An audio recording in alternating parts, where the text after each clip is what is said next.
ناظرین، ہم وقفے کے بعد دوبارہ حاضر ہیں اور اپنی گفتگو کا سلسلہ وہیں سے شروع کریں گے جہاں سے منقطع ہوا تھا۔ تو ہمارے ساتھ جناب مولانا انیس عطاری صاحب ہیں۔ تو ہم سر آپ سے یہ پوچھنا چاہتے ہیں کہ جیسے آپ نے بتایا کہ آپ کی جماعت جو ہے وہ غیر سیاسی ہے، ایک دینی تنظیم ہے اور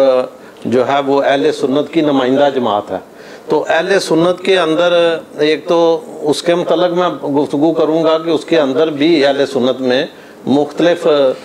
جو ہے وہ پائے جاتے خیالات کے لوگ۔ جی، تو جیسے حضرت رضا احمد رضا خان بریلوی صاحب ہیں، ان کا عقیدہ ہے۔ غوث اعظم حضرت عبد القادر جیلانی صاحب ہیں، ان کے پیروکار ہیں۔ کچھ حنفی کے طور پہ جو ہے اہل سنت فقہ حنفیہ کے ساتھ چلتے ہیں۔ تو اس کے متعلق ایک تو وضاحت آپ سے چاہوں گا، لیکن وہ دوسرے حصے میں یہ ہوگا، سوال کا جواب آپ دیں گے۔ پہلے حصے میں یہ بتائیں گے کہ آپ نے کہا کہ غیر سیاسی جماعت ہے، لیکن مجھے جہاں تک ذہن میں آتا ہے کہ جب لاہور کا آپ کا مرکز کا افتتاح ہوا تھا یا پروگرام ہوا تھا تو اس وقت کے پرائم منسٹر اور پریزیڈنٹ مشرف صاحب وہ تشریف لائے تھے وہاں، بلکہ 2 دن آتے رہے ہیں۔ تو کیا ہم یہ سمجھ سکتے ہیں کہ ان کے کوئی قریب ہیں آپ یا ان کی جماعت کے ساتھ کوئی سیاسی وابستگی تھی؟ بہت اچھا سوال ہے یہ۔ اصل میں یہ جو دعوت اسلامی نے کہ امیر بانی دعوت اسلامی امیر سنت دعوت برکاتہ عالیہ نے غیر سیاسی تبلیغی تحریر کا نام دیا ہے، وہ اسی لیے دیا ہے کہ سیاست ویسے تو مذہب سے علیحدہ ہے ہی نہیں۔ سیاست کا اپنا ایک مقام ہے، اس پہ جب کلام کریں تو ایک بہت اچھا مطلب کانسیپٹ کریٹ ہوتا ہے، اور ان کی تعلیمات کے لیے سب سے بہترین جو آسان راستہ ہے وہ ہے خلیفہ وقت حضرت عمر بن عبدالعزیز رضی اللہ تعالیٰ عنہ کی تعلیمات کہ سیاست ہوتی کیسے ہے نا۔ تو اس حساب سے مطلب ہے کہ ایک وقت ایسا بھی اس تحریک کے ساتھ گزرا کہ مذہبی تحریک اور غیر سیاسی تحریک کا لفظ استعمال کرنا پڑا کہ یہ دعوت اسلامی پیورلی مطلب 100% مذہبی تحریک ہے، اس کا تعلق کسی بھی سیاست کی تنظیم کے ساتھ انٹرفیئر ہونا ہی نہیں ہے۔ ٹھیک ہے۔ اور رہا مسئلہ یہ کہ پاکستان تو الحمدللہ رب العالمین، پھر اس طرف آؤں گا کہ حکومت پاکستان ہی نے مطلب ہے کہ یہ تعاون کیا ہے کہ دعوت اسلامی کو رجسٹر کیا ہے، اور گاہے بگاہ جہاں جہاں بڑے بڑے اجتماعات ہوتے ہیں ہمارے سیاسی لیڈر اور سیاسی تنظیم کے عہدیداران بڑے شوق و ذوق کے ساتھ جو ہے وہ اپنے عقیدت کا اظہار کرتے ہوئے تشریف لاتے ہیں، کیونکہ جس نے سیاسی تنظیم کو اختیار کیا ہے اور جس نے دعوت اسلامی کو اختیار کیا ہے، مذہباً ہم سب حضرت امام اعظم ابو حنیفہ رضی اللہ تعالیٰ عنہ کی تقلید کرتے ہیں، یوں حنفی ہم کہلاتے ہیں۔ اور حضور سرکار بغداد حضور غوث پاک رضی اللہ تعالیٰ عنہ سے ہمارا ایسا روحانی رشتہ ہے کہ ہر شخص پاکستان میں جو ہمارے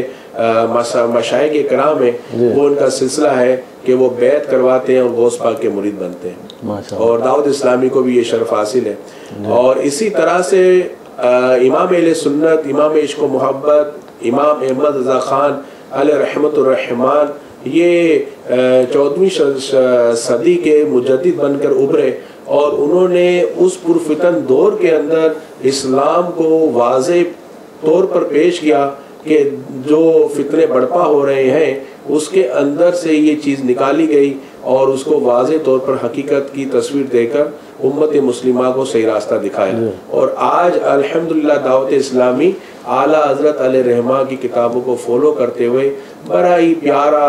امن محبت عشق کے ساتھ پیغام امت مسلمہ کو عام کر رہی ہے۔ ماشاءاللہ۔ اچھا جی، اس سے ملتا جلتا یہ سوال ہے کہ دیکھیں آپ کا جو ہے پوری تنظیم کا کام جو ہے وہ پاکستان کے اندر بہت زیادہ ہے، بہت بڑی جماعت ہے، تو اس میں تو لاکھوں کی تعداد میں نہیں بلکہ کروڑوں کی تعداد میں لوگ شامل ہوں گے۔ تو جب کروڑوں کی تعداد میں لوگ شامل ہیں تو اس ملک جہاں یہ ادارہ موجود ہے اس ملک کی تقدیر یا اس ملک کا ماحول اسلامی بنانے کے لیے کیا بہتر نہیں کہ اس میں جو ہے وہ آپ کے جو فالورز ہیں اتنے زیادہ کروڑوں کی تعداد میں تنظیم کا حصہ ہیں، وہ جب الیکشن آتے ہیں، انتخابات آتے ہیں، تو وہ کس طرح ووٹ کاسٹ کرتے ہیں؟ وہ سیاسی لحاظ سے آپ کی تنظیم کے امیر جو ہیں یا بانی ہیں وہ کہ وہ فیصلہ کرتے ہیں ان کو، مریدین کو یا فالورز کو، کہ آپ فلاں تنظیم کو ووٹ دیں یا فلاں کی طرف جائیں تو وہ دنیا اور دین کی فلاح کے کام کریں گے، یا وہ اس طرح بہتر ہیں؟ تو اس طرح وہ کردار اگر آپ وہ کس طرح ادا کرتے ہیں؟ لوگوں کو کیا آپ کے انتخابات میں ایکٹیویٹیز ہوتی ہیں؟ ہاں، رہا مسئلہ یہ کہ انتخابات کا تعلق ہے تو واقعی مطلب ہے کہ انتخابات کے لیے کوئی ہماری ایسے واضح لائے عمل نہیں بنایا جاتا، بلکہ ہر ایک اپنے ذوق شوق اپنے علاقائی رہنماؤں کے ساتھ مل کر ان کے ساتھ تعاون کرتے ہیں، کیونکہ دعوت اسلامی گلی گلی میں موجود ہے اور محلہ محلہ دعوت اسلامی کی جتنے بھی سیاسی لیڈر ہیں ان کو جانتے ہیں اور وہ ان کے ساتھ ہر لحاظ سے تعاون کرتے ہیں، مطلب آزاد ہیں فیصلہ کرنے میں۔ بالکل بالکل ایسے ہی ہے، اور پھر یہی وجہ ہے کہ کوئی بھی حکومت آ جائے، کوئی بھی سیاسی تنظیمیں ہو، الحمدللہ دعوت اسلامی کو وہ بہت ہی محبت کے ساتھ شوق کی نگاہ سے دیکھتے ہیں اور سلوٹ کرتے ہیں۔ جب کبھی بھی امت مسلمہ کے لیے اور تنظیمی سیٹ اپ کے لیے آواز اٹھائی جاتی ہے، بہت ہی مطلب کے ساتھ دیتے ہیں۔ ماشاءاللہ جی، بڑی اچھی بات ہے۔ اب میں کچھ تھوڑا سا اس طرف آنا چاہتا ہوں کہ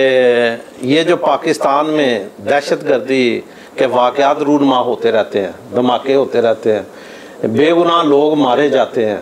تو جو دہشت گرد ہیں وہ بھی اپنے آپ کو مسلمان ہونے کا دعویٰ کرتے ہیں اور کہتے ہیں،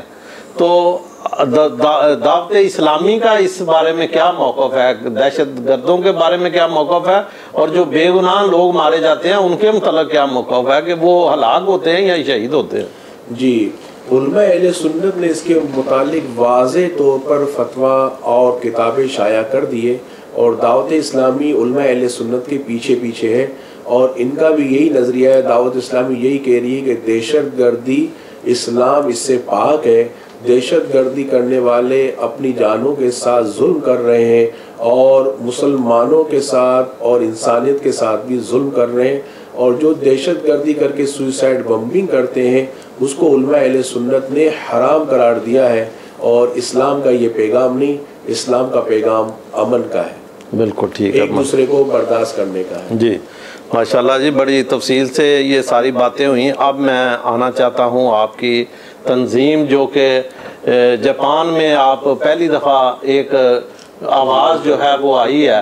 اور جتنے اہل سنت عقیدے سے تعلق رکھنے والے لوگ ہیں وہ بہت خوش ہیں آپ کے آنا، وہ خوش آئند اس کو سمجھ رہے ہیں، اور بڑے میں سمجھتا ہوں کہ باعث مسرت بھی ہے اور باعث برکت بھی ہوگا انشاءاللہ تعالی، جس طرح کا یہ بڑا ادارہ ہے اور ایک عقیدے کو جو ہے وہ واضح طور پہ مطلب کوئی غلط فہمی میں نہیں رہتا کہ ہم کس عقیدے کے ساتھ چل رہے ہیں۔ دعوت اسلامی بالکل ٹرانسپیرنسی ہے بالکل اس کے اندر، اور اندر باہر سے وہ کھلی کتاب ہے اور ہر ایک کوئی پڑھ سکتا ہے ایزی، اس میں کوئی دقت نہیں ہے، اور بہت ہی اچھے انداز میں اصلاحی اور تبلیغی اشاعت دین کی خدمت کی جا رہی ہے اور پیغام لوگوں کو ڈیلیور کیا جا رہا ہے۔ یہی وجہ ہے کہ ہاتھوں ہاتھ لوگ جو ہے نماز پڑھنے کی، قرآن پڑھنے کی، سنت مصطفیٰ کو اپنانے کی وہ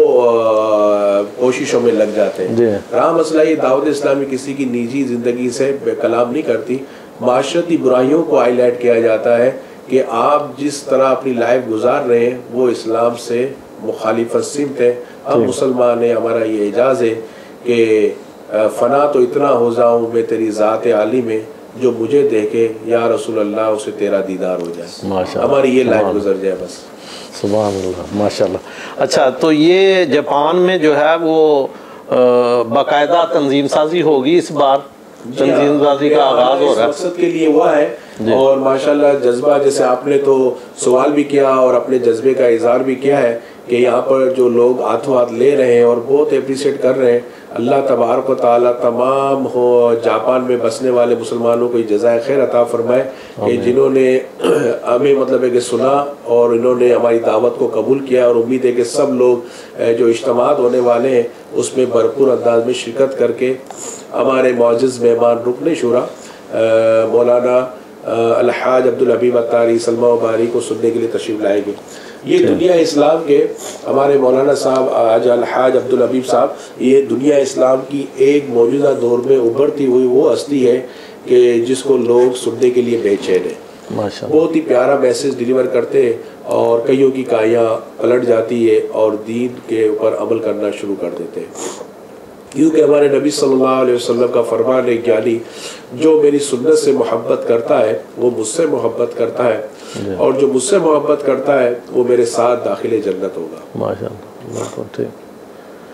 اب یہ ہے کہ رہا مسئلہ جاپان کا، اب دیکھنا یہ ہے کہ جاپان والے دعوت اسلامی کو کس نظر سے دیکھتے ہیں یہ سارے میسیج ڈیلیور ہونے کے بعد. اور جب یہ محسوس کریں گے تو انشاءاللہ انہوں نے کافی مواقع دیکھے ہیں اور مساجد بھی ہیں مدارس بھی ہیں یہاں پر ماشاءاللہ. اللہ تعالیٰ ان کو شاد اور آباد رکھے اور یہاں کی انتظامیہ جو کاروائیاں کر رہے ہیں اللہ تعالیٰ ان کی خدمت کو بھی قبول فرمائے. لیکن دعوت اسلامی کو اگر موقع ملا یہاں پر تنظیمی سطح پر کام کرنے کا تو انشاءاللہ جہاں دیگر مساجد اور انتظامیہ کو آپ نے دیکھا ہے دعوت اسلامی کے طریقہ کار کو بھی دیکھیں گے تو انشاءاللہ آپ کا دل جو ہے خوش نہیں بلکہ باغ مدینہ بنے گا. ماشاءاللہ. تو کیا آپ جیسے دوسرے ملکوں کے اندر آپ کے مرکز ہیں اسی طرح ادھر مرکز کی تعمیر کا بھی ارادہ رکھتے ہیں، باقاعدہ اس کا کوئی سیکریٹریٹ بھی بنائیں گے اور کیا اس کے لیے ہوم ورک ہو چکا ہے؟ ہاں جی، مطلب ہے کہ رانا عمران صاحب مطلب ہے کہ یہ تو آپ ہی حضرات نے کرنا ہے نا، یعنی کہ دعوت اسلامی عوامی تحریک ہے اور وہ رائے خدا میں جو خرچ کرتے ہیں ان کے سامنے ان کے ہاتھوں کے دیے ہوئے چندوں سے ہی مسجد مدارس قائم کر دیتے ہیں اور پھر انہی مساجد و مدارس کے اندر ان کی فیملیز کو ہی سہولت فراہم کی جاتی ہے جس میں اسلامی بہنوں کا سرکل ہوتا ہے، اس میں مدنی منیوں کا سرکل ہوتا ہے، مدنی منوں کا سرکل ہوتا ہے، حفظ ناظرہ اور پھر ان کی اسلامک ایجوکیشن تربیت اور پھر اسلامی بھائیوں کے لیے ہفتہ وار سنت پر اجتماعات کا انعقاد اور پھر رائے خدا عزوجل میں ہر ماہ 3 دن کے مدنی قافلوں کو سفر کروایا جاتا ہے کہ ہم نے کچھ سیکھا ہے تو اس میسیج کو اور جگہ بھی ڈیلیور کریں. تو الحمدللہ یہاں امید ہے ہمیں امید ہے کہ آپ جیسے مخلص دوست جو ہمیں مل رہے ہیں انشاءاللہ وہ ہمارے بازو بنیں گے اور یہاں پر بھی ایک ہم اچھا سا سیٹ اپ بنانے میں کامیاب ہوں گے ماشاءاللہ. جی ناظرین، ہم وقفے کی جانب پھر بڑھ گئے ہیں، ٹائم کی قلت ہے، سوالات بھی اور اس میں دلچسپی بھی بہت ہے، سننے کو بہت دل کرتا ہے لیکن مجبوری ہے. ملتے ہیں ایک وقفے کے بعد.